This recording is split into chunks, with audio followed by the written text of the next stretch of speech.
नमस्कार दर्शक बंधु आपण को आम चैनल को स्वागत।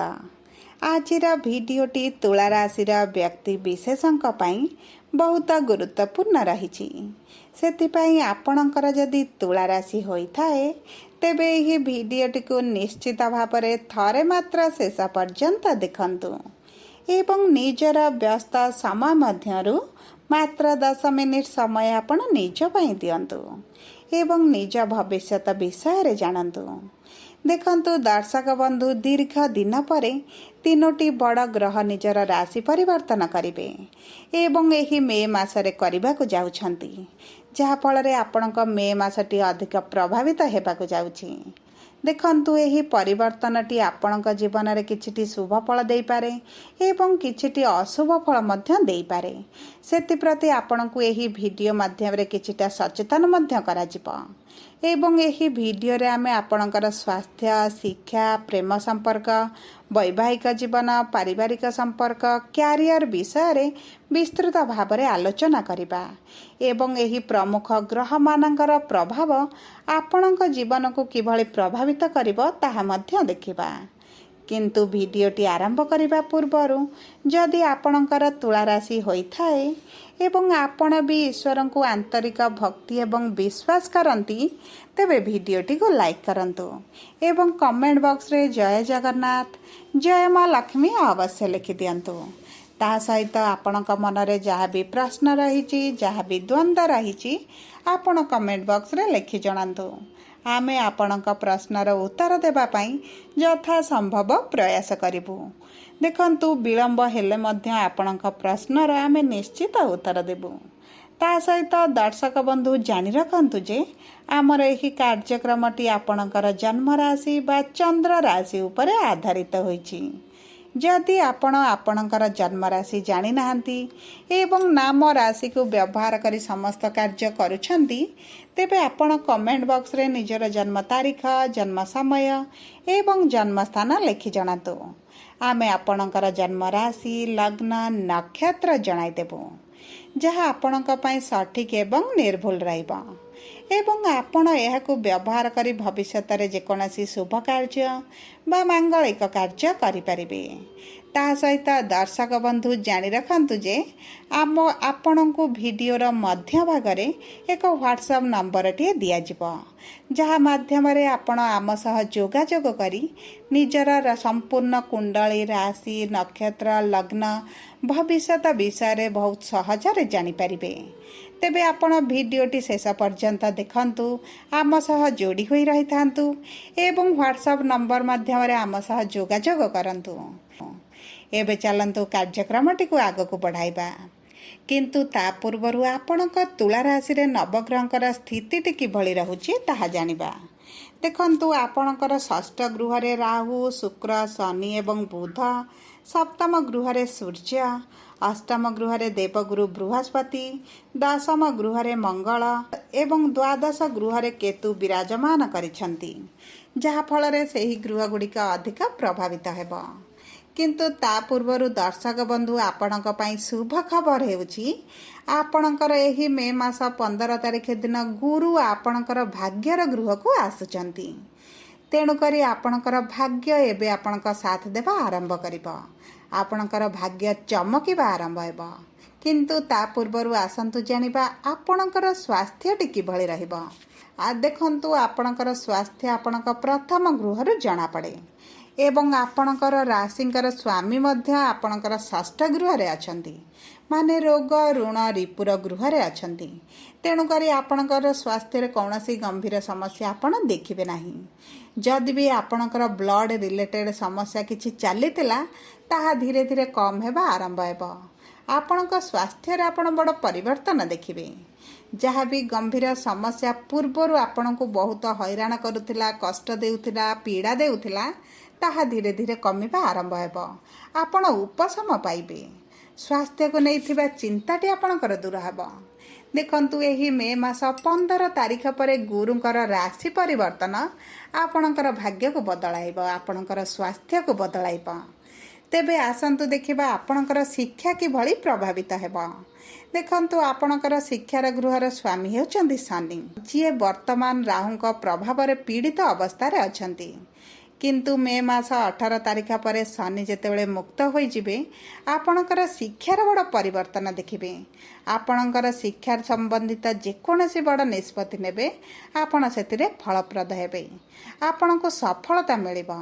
ଆପଣ ଇଣ୍ଟରଭ୍ୟୁ ଦିଅନ୍ତୁ, ଏଣ୍ଟ୍ରାନ୍ସ ଦିଅନ୍ତୁ କିମ୍ବା ଯେକୌଣସି ପ୍ରତିଯୋଗିତାମୂଳକ ପରୀକ୍ଷା ଦିଅନ୍ତୁ, ଆପଣ ଆପଣଙ୍କ ପରିଶ୍ରମ ଅନୁପାତରେ କୃତକାର୍ଯ୍ୟ ମଧ୍ୟ ହେବେ। ଯଦି ଆମେ ଆପଣଙ୍କର ପ୍ରେମ ସମ୍ପର୍କକୁ ଦେଖିବା, ତେବେ ଦେଖନ୍ତୁ, ପ୍ରେମ ସମ୍ପର୍କ ଆପଣଙ୍କର ବହୁତ ଭଲ ରହିବ।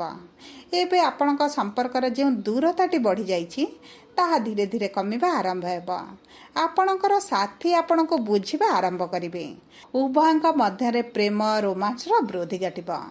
ଉଭୟକୁ ସମ୍ମାନ ଦେବେ, ଉଭୟଙ୍କ ନିଷ୍ପତ୍ତିକୁ ମଧ୍ୟ ସମ୍ମାନ ଦେବେ, ଯାହାଫଳରେ ଆପଣଙ୍କ ମନ ମଧ୍ୟ ଖୁସି ରହିବ।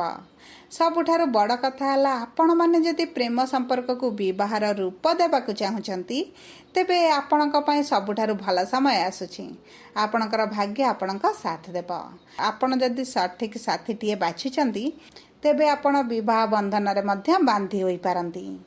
ଯଦି ଆମେ ଆପଣଙ୍କର ସନ୍ତାନର ଯୋଗକୁ ଦେଖିବା, ତେବେ ଦେଖନ୍ତୁ, ସନ୍ତାନ ପାଇଁ ଆପଣ ଯେଉଁ ସମସ୍ୟାର ସମ୍ମୁଖୀନ ହେଉଥିଲେ, ଆପଣ ଯେଉଁ ପୀଡ଼ାରେ ଥିଲେ, ଦୁଃଖରେ ଥିଲେ, କଷ୍ଟରେ ଥିଲେ ଏବଂ ସନ୍ତାନ ପ୍ରାପ୍ତିରେ ଯାହା ବି ବାଧା ବିଘ୍ନ ଆସୁଥିଲା, ଏବେ ତାହା ଦୂର ହେଉଛି।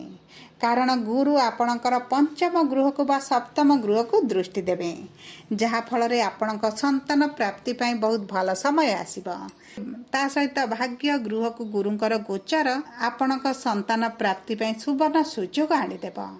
ଆପଣ କର୍ମ କରନ୍ତୁ, ଡାକ୍ତରଙ୍କ ସହ ପରାମର୍ଶ କରନ୍ତୁ, ଆପଣଙ୍କୁ ସନ୍ତାନ ପ୍ରାପ୍ତି ନିଶ୍ଚିତ ହେବ। ଯେଉଁ ନବବିବାହିତ ଦମ୍ପତି ସନ୍ତାନ ପ୍ରାପ୍ତି ପାଇଁ ଚିନ୍ତା କରୁଛନ୍ତି, ତେବେ ଆପଣ ଏହି ମେ ମାସ 15 ତାରିଖ ପରେ ପ୍ଲାନିଂ କରନ୍ତୁ, ଆପଣଙ୍କୁ ସନ୍ତାନ ସୁଖ ପ୍ରାପ୍ତି ହେବ। ଯଦି ଆମେ ଆପଣଙ୍କର ବୈବାହିକ ସମ୍ପର୍କକୁ ଦେଖିବା, ତେବେ ବିବାହର ଗୃହରେ ସୂର୍ଯ୍ୟ ବିରାଜମାନ ହୋଇଛନ୍ତି। କିନ୍ତୁ 15 ତାରିଖ ପରେ ସୂର୍ଯ୍ୟ ଆପଣଙ୍କର ଅଷ୍ଟମ ଗୃହକୁ ଗୋଚର କରିବେ, ଯାହାଫଳରେ ଆପଣଙ୍କର ସାଥୀଙ୍କର ଯେଉଁ ଡୋମିନାଣ୍ଟ ନେଚର ଥିଲା, ରାଗ ରୁଷାଟି ବଢ଼ି ଯାଇଥିଲା, ତାହା କମିଯିବ। ଆପଣଙ୍କର ସାଥୀଙ୍କର ଆପଣଙ୍କ ପ୍ରତି ପ୍ରେମ ଭଲ ପାଇବା ବୃଦ୍ଧି ଘଟିବ, ସମ୍ମାନରେ ବୃଦ୍ଧି ଘଟିବ ଏବଂ ଉଭୟଙ୍କ ମଧ୍ୟରେ ଯେଉଁ ବୁଝାମଣାଟିର ଅଭାବ ରହିଛି, ତାହା ମଧ୍ୟ ବଢ଼ିଯିବ। ଆପଣଙ୍କ ସାଥୀଙ୍କ ସହିତ ଆପଣ ବହୁତ ଭଲ ସମୟ ଅତିବାହିତ କରିବେ। ଉଭୟକୁ ସମ୍ମାନ ଦେବେ, ବିଚାରଧାରାକୁ ସମ୍ମାନ ଦେବେ ଏବଂ ଯେଉଁ ତୃତୀୟ ଲୋକଙ୍କ ହସ୍ତକ୍ଷେପ ଆପଣଙ୍କ ସମ୍ପର୍କ ମଧ୍ୟରେ ପାଚେରୀ ସୃଷ୍ଟି କରୁଥିଲା, ତାହା ମଧ୍ୟ ଆପଣଙ୍କ ଜୀବନରୁ ଧୀରେ ଧୀରେ କମିବା ଆରମ୍ଭ ହେବ। ତା ସହିତ ଦେଖନ୍ତୁ, ଯଦି ଆପଣଙ୍କର ସାଥୀ କୌଣସି ବିଜନେସ୍ କରୁଛନ୍ତି, ସେହି ବିଜନେସ୍ରେ ସେମାନଙ୍କୁ ସଫଳତା ମିଳିବ, ଲାଭ ମଧ୍ୟ ବଢ଼ିଯିବ। ଏବେ ଆସନ୍ତୁ ଦେଖିବା ଆପଣଙ୍କର କର୍ମକ୍ଷେତ୍ରକୁ। ଦେଖନ୍ତୁ, କର୍ମର ଗୃହରେ ମଙ୍ଗଳ ବିରାଜମାନ କରିଛନ୍ତି, ଯାହାଫଳରେ ଆପଣ କର୍ମକ୍ଷେତ୍ରରେ ବହୁତ ଊର୍ଜାବାନ ଅନୁଭବ କରିବେ।